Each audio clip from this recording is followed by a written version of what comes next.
But do you think that generation, even though they don't feel the pressure, so you say, to get married within a certain time frame, do you think they're actually going to still be getting married if they're not feeling the pressure now to want to be married?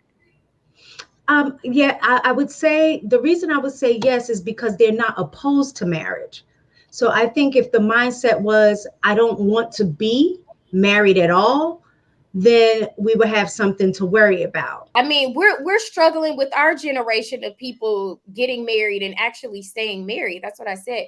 Like, we aren't seeing marriages lasting 30, 40, 50 years anymore. We're just not. I think that is so easy for when things aren't going right, or The more and more people are becoming more exposed to things. When I hear on YouTube, I didn't know how the new generation was moving.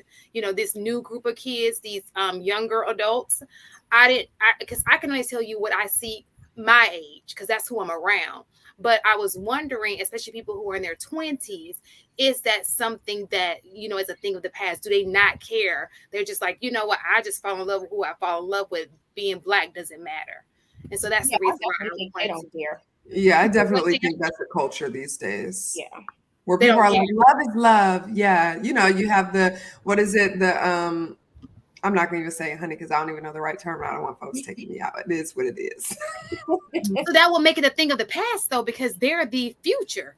Well, So if no. they feel that, if they feel that way and they're moving that way, soon they're going to be we're going to be aged out. It goes up. So But they're black people that are having children, we have to make sure that we instill in our children the importance of black love and procreating with people that look like us, so we can make sure that black love doesn't fizzle out into something else. Even as what they say that the standard American is going to look like, there are black people still loving on black people every single day, still getting together, having beautiful black babies. So we just have to make sure that that starts at home first. We're encouraging that. We're encouraging our children to love black men, love black women, marry a black woman, marry a black man. I think as long as we keep trying to push that narrative, black love can never be a thing of or the do you think that past. we're pushing that narrative? Well, no, because we're I can't speak pushing. for other households. No, I'm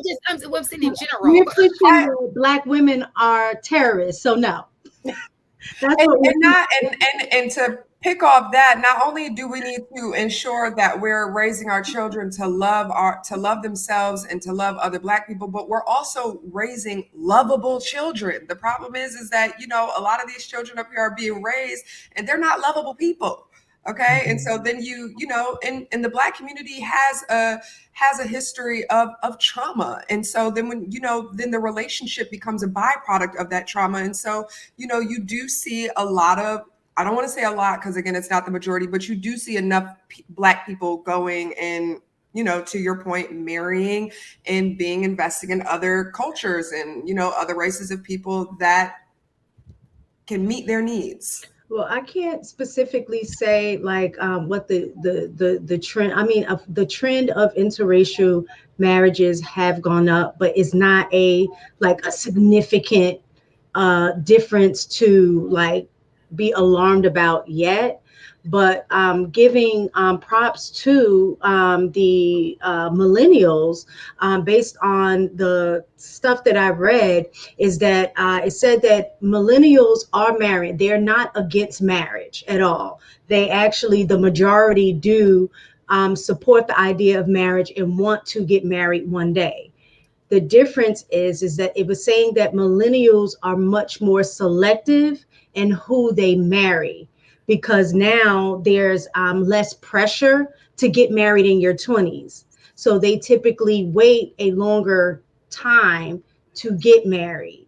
And so I think that's a good thing, like not feeling pressure to get married for the sake of getting married. And I think that's what happened with previous generations.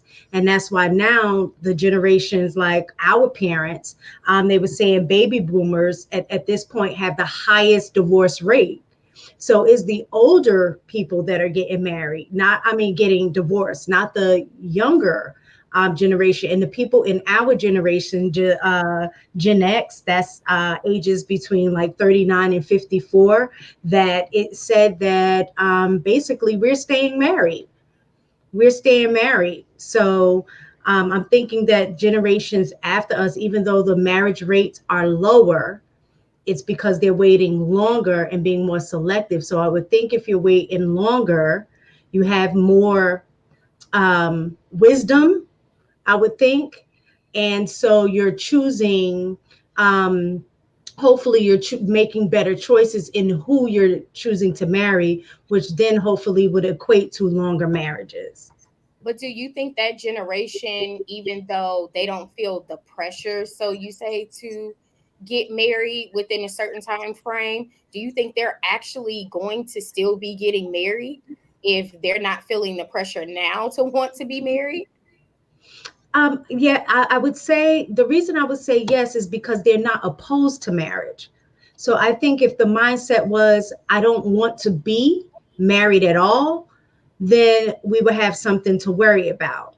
But I think because their mindset is, one day I do want to be married, but I'm just not going to do it right now. I definitely think that they would go ahead, and I still think overall marriage rates are going to be low because that's the trend across all races and ethnicities, even not just limited here in the US, even in other countries. The marriage rates are on the decline across the board. But I definitely think that, that they'll still continue to get married. The problem is, or the question is, will they get married and stay married? Because I just think the more options you have, like, the likelihood of sticking it out might become a little more difficult, Yeah, especially because there's no stigma on getting divorced anymore, getting married multiple times. There's no stigma against that. So, is the getting married and staying married that's going to be I think, the concern. yeah, I'm not sure that even with that generation waiting longer to get married, I'm sorry, I don't really have the confidence that they're going to be able to stay married. I mean, we're struggling with our generation of people getting married and actually staying married. That's what I said. Like, we aren't seeing marriages lasting 30, 40, 50 years anymore. We're just not. I think that is so easy for when things aren't going right, or somebody isn't doing what you want them to do, or isn't moving in a way you want them to move. I think we're so quick to just throw in the towel and just say, I can go find somebody else. I mean, but it's not a lie though. And I think that's the bottom line, is that, before, that wasn't an option. You were very much so undesirable, and you would not have been chosen if you were married before, if you had kids, so forth and so on. Where, to Mistaken's point, that's just not the case these days. And so, it really does kind of put the pressure on to those that are married, where it's like, there are options. And so you can act a fool if you want to.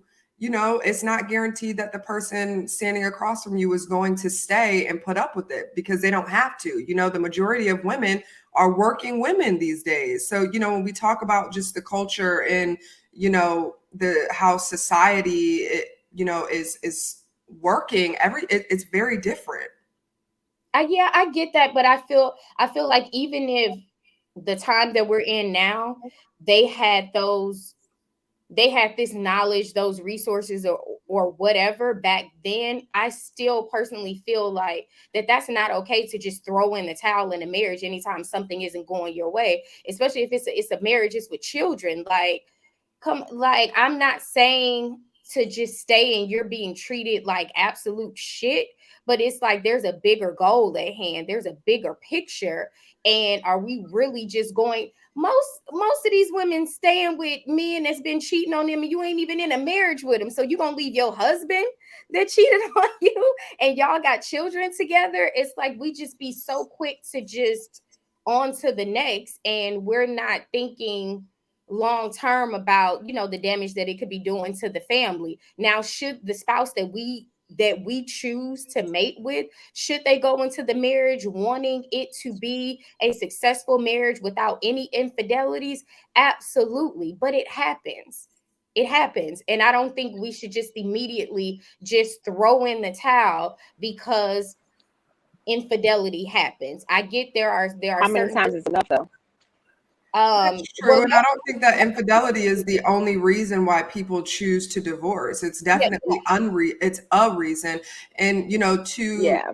Tanya's point, I don't think that the majority of women leave after the first it, mishap. So and a that lot is of the happening. times it's Yeah. because it's repeated offenses. Women withstand a lot more than what men are willing to put up with, um, Correct.